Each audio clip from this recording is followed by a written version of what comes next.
Assalamualaikum warahmatullahi wabarakatuh. Perkenalkan, nama saya Korinur Aini dari C4 Manajemen dengan NPM 101200091. Video ini dibuat sebagai tugas ujian akhir semester mata kuliah Ilmu Ekonomi. Dan yang akan saya bahas di sini adalah efek pandemi COVID-19 terhadap perekonomian di Indonesia. Apa saja sih efek-efek tersebut? Simak videonya sampai akhir. Saudara Presiden Joko Widodo dan Menteri Kesehatan Terawan Agus Putranto mengumumkan langsung kasus corona pertama di Indonesia.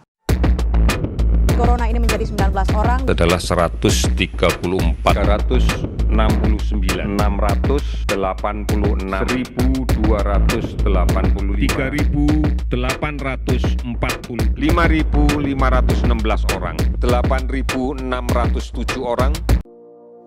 Setelah berbagai cara dilakukan untuk memutus rantai penyebaran virus corona, masalah baru mulai muncul. Perekonomian Indonesia yang semakin memburuk.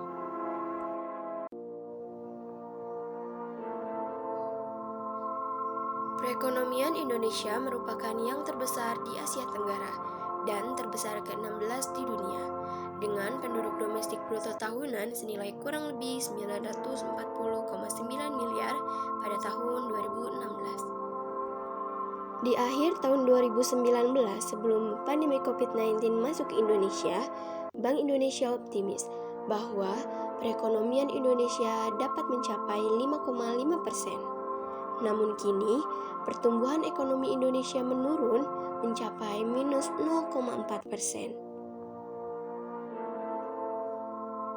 Per April tahun 2020, sekitar 1,2 juta pekerja terpaksa harus dirumahkan dan terancam PHK. Itu artinya jumlah pengangguran di Indonesia semakin meningkat. Periode Agustus tahun 2020, jumlah pengangguran di Indonesia mencapai 2,67 juta orang.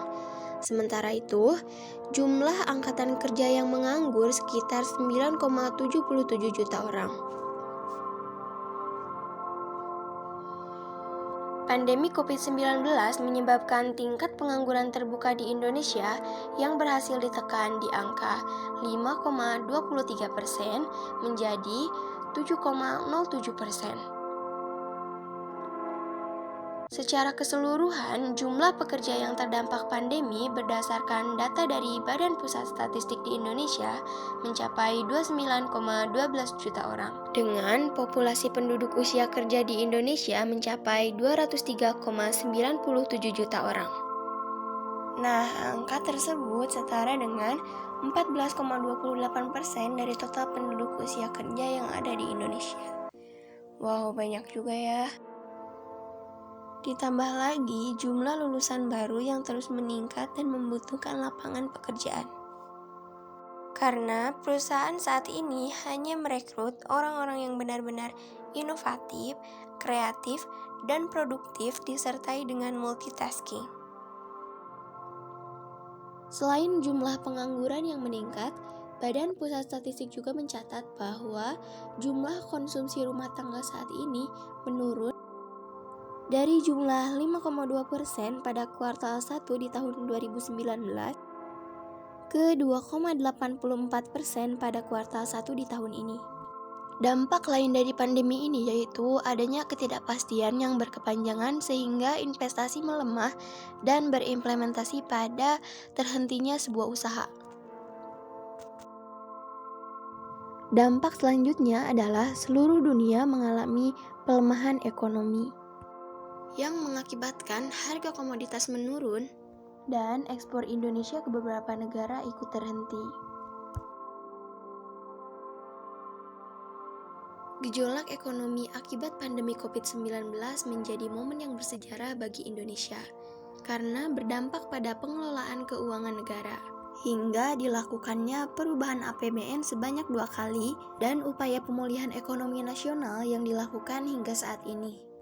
Tak hanya itu, tekanan juga berimplementasi pada penerimaan pajak yang hingga penerimaan pajak semester 1 pada tahun 2020 hanya 513,65 triliun atau 44,02% dari target berdasarkan Peraturan Presiden Nomor 72 Tahun 2020, yaitu sekitar 1.198,8 triliun. Wow, ternyata gara-gara pandemi ini ekonomi negara kita benar-benar menurun ya teman-teman.